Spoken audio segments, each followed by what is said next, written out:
Hi mga idol, magandang araw sa ating lahat. Welcome back sa ating pagbabalik dito sa ating vlog. Long time, medyo busy tayo at kailangan nating unahin muna ang trabaho. Pero ganun pa man, nakikita natin, pagmasdan natin, nababalitaan natin ang mga kaganapan dyan sa Pilipinas. Mga kaganapang di ka nais-nais, pero wala tayong magagawa for now kundi ipahayag ang ating mga saloobin, komento, hinanaing sa mga bagay na yan.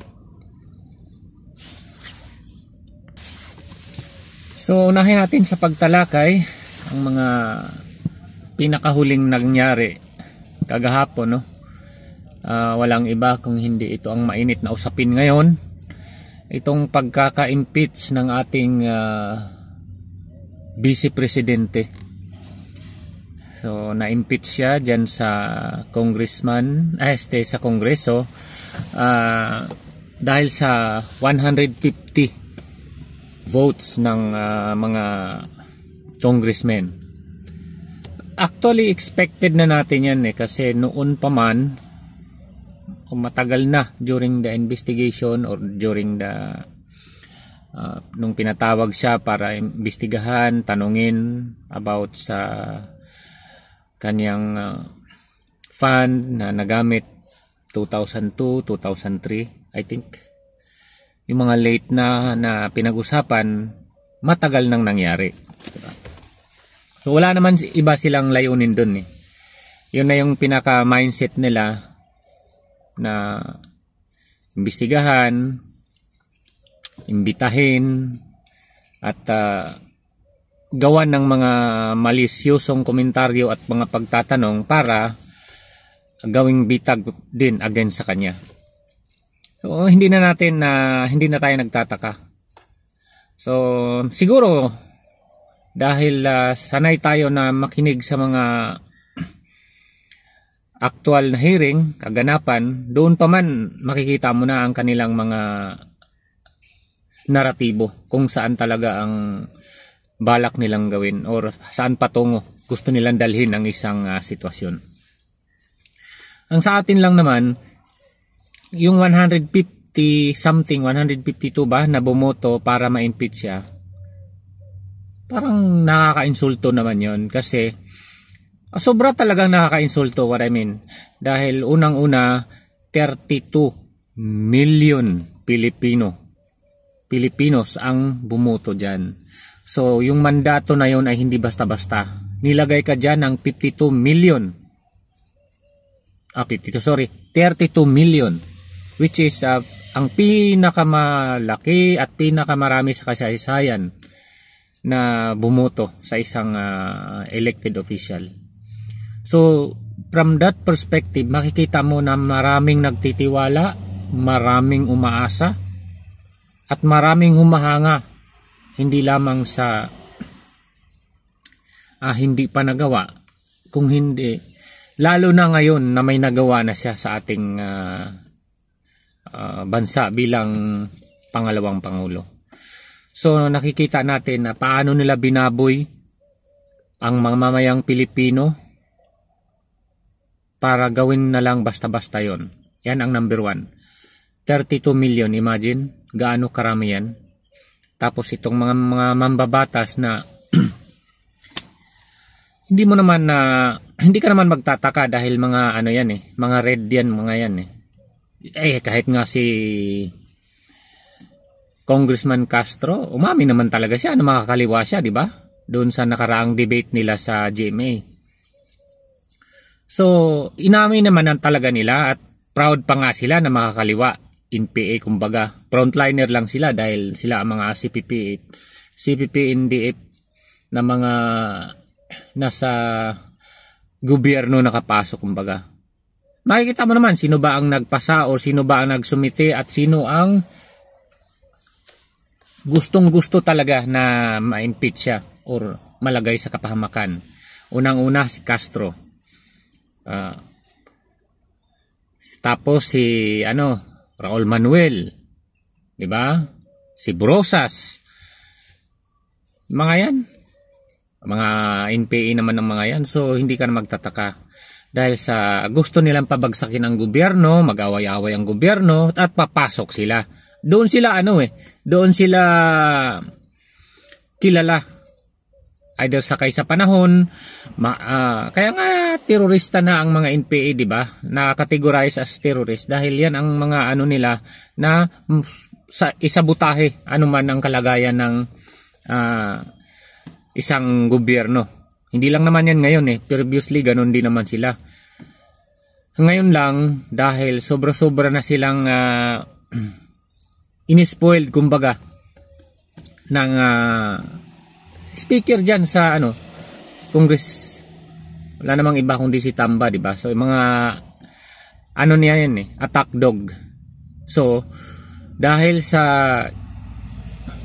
sinabi nga ni BP Sara na dahil sa ambisyon ni Tambaloslos, gagawa sila ng paraan paano sila makaka-enter. Saya yan na. Kaya hindi tayo magtataka dyan.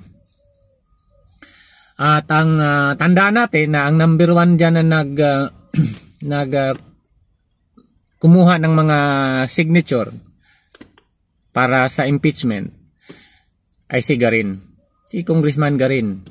At maalala natin na din yan, may maraming kaso yan. I don't know kung exactly acquitted siya sa mga kaso niya doon sa mga maraming namatay na mga kabataan dahil sa palpak na try out ba yon sa bakuna, dingback siya ba yon, if I'm not mistaken. So correct me if I'm wrong. So ayan, nakikita natin ang galawan ng mga makakaliwa, galawan ng mga dilawan, galawan ng mga hayok sa kapangyarihan, na hindi na tayo dapat magtataka at magiging inosente pa sa kanilang mga galawan dyan. We'll see kung saan man dalhin ang kalagayan na yan.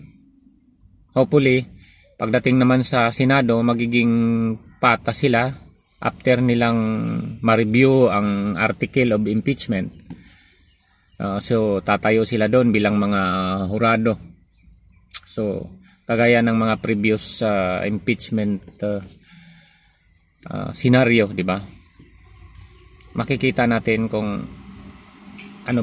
magiging fruitful ba yan o magiging katawa-tawa lang yan pagdating sa dulo. Hindi natin ina-underestimate. Unang-una, hindi tayo natutuwa dahil kung babalikan natin, nagkaroon ng peaceful or rally for peace, diba? Ang mga kapatid natin na INC. So ang kahilingan nila at ang sinisigaw nila that time is ang peace, diba? Yun nga, wala namang mangyayari at wala namang maidudulot na kabutihan ang impeachment na yan. So yung kahilingan na yon at yung mga battle cry sa rally na yon, minamaliit nila, dinedma nila at tuloy pa rin sila. Di ba? Sinasabi pa ng mga makakaliwa, lalo na yan si De Lima, former Senator De Lima, at yan si Castro, sinasabi nila na yung almost 2 million na nag-rally sa Maynila, in other words, 4 million approximately nationwide. Yun daw yung yun daw yung minority. Di ba? Minority lang daw yun. Di ba? Sasabihin mong minority, sa bilang na yon, para sa inyo, minority lang yon at hindi ka respeto. In fact, ginawa nga nila, tinuloy nga nila, di ba, ang impeachment kay BP Sara. On the other hand naman, nag-rally sila, yung mga makakaliwa, una, yung sa January 18. So, nilangaw man yun. Pero yan daw yung silent majority. Yung 200, 400 na mga tao, yun daw yung mga silent majority para sa version nila. Napaka ridiculous dahil ang kaunti, yun na ang majority. Di ba? Tingnan mo naman paano mag-isip tong mga ano na to. Mga, ewan ko kung anong tawag sa mga yan. Hindi naman mga bobo mga yan. Mayroon lang silang mga sariling agenda. Di ba? Hindi naman yan makakarating dyan ang mga yan kung sobrang bobo ng mga yan. Tapos nagkaroon ulit ng rally noong 31. So nandoon yung mga magdalo, nandoon yung mga Katolikong nagrarally din. Yan sila Silo Magno, Gary Alejano, Trillanes. So makikita natin silat-silat pa rin. So ilang katao ba yon?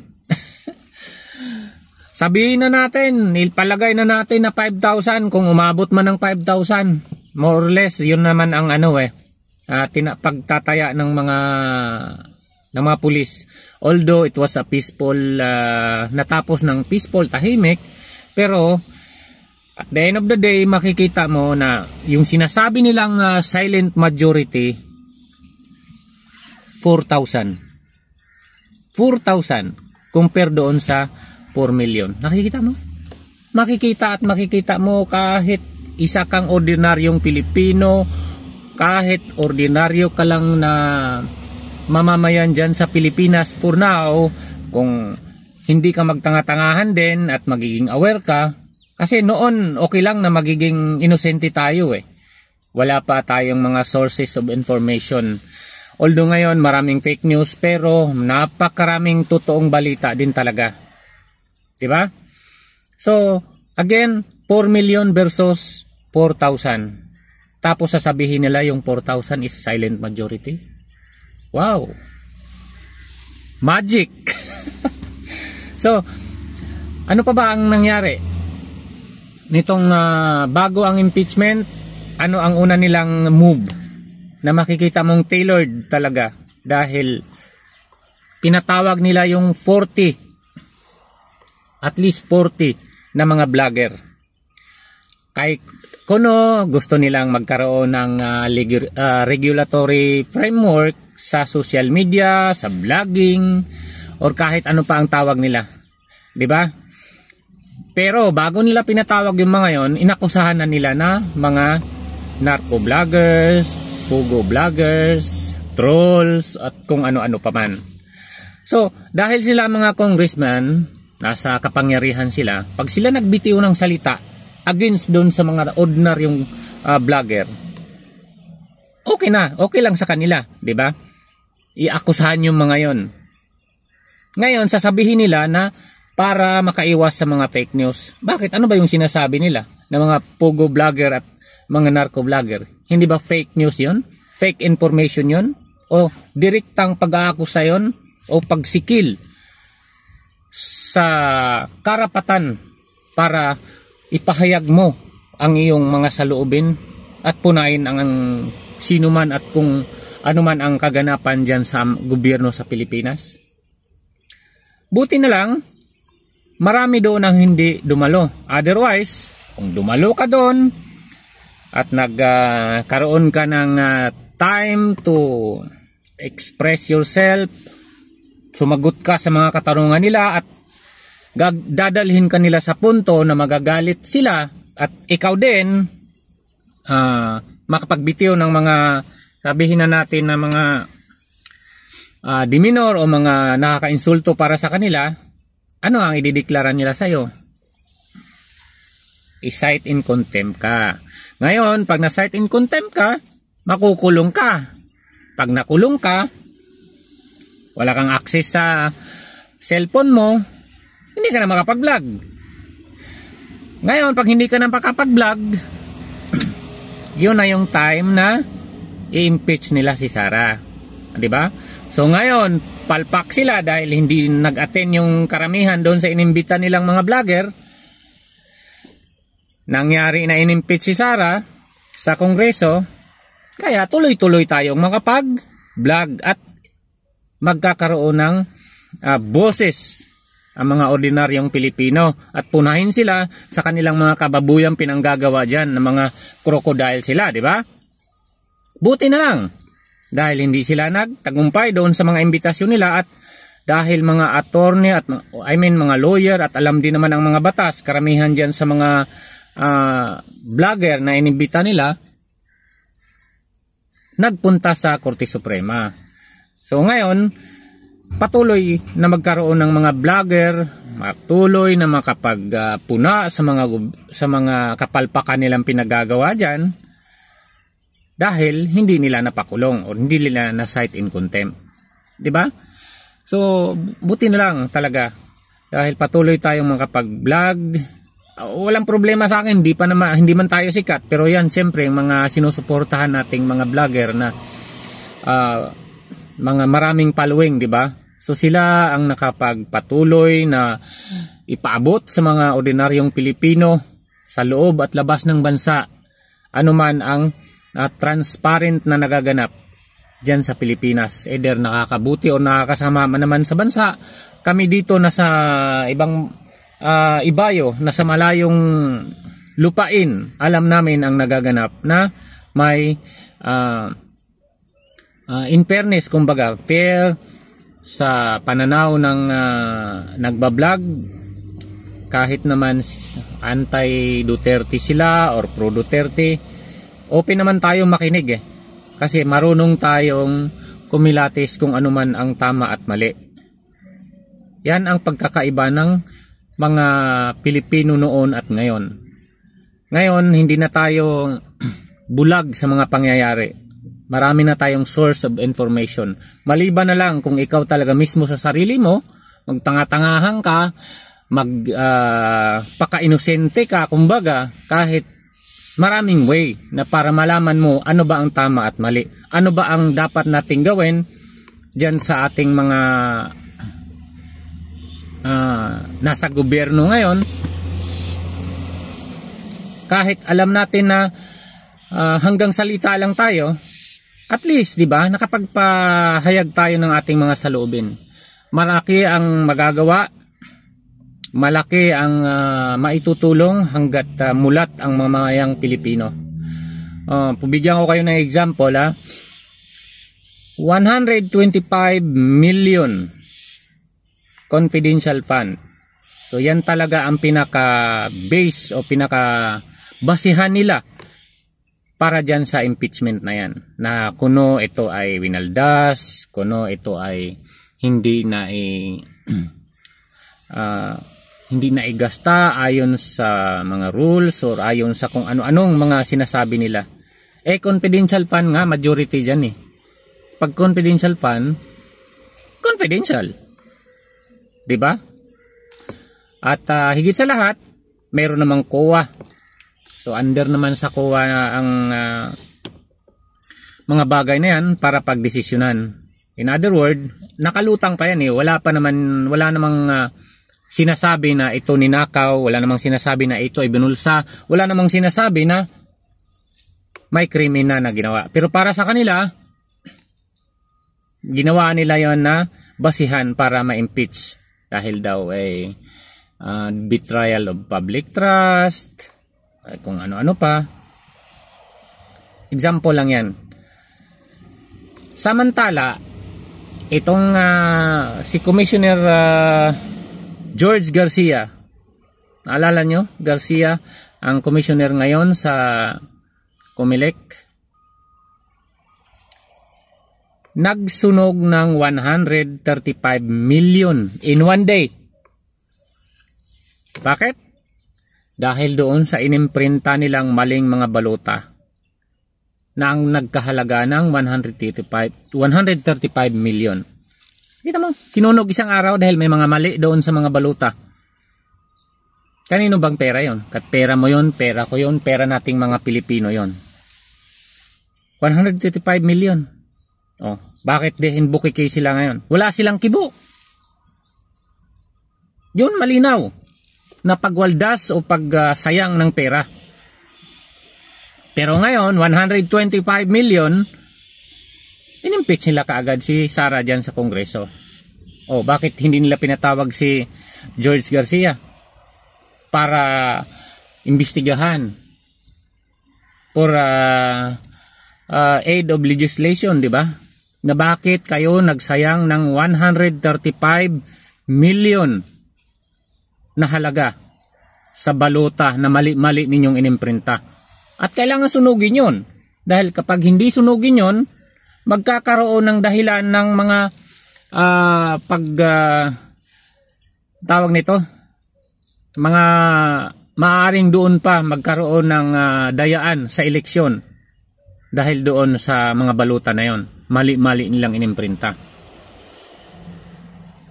Doon pa sila magkaroon ng grip para hugutin yun kung ano man o ilan man ang gusto nilang hugutin doon para lang maipanalo ang isang kandidato.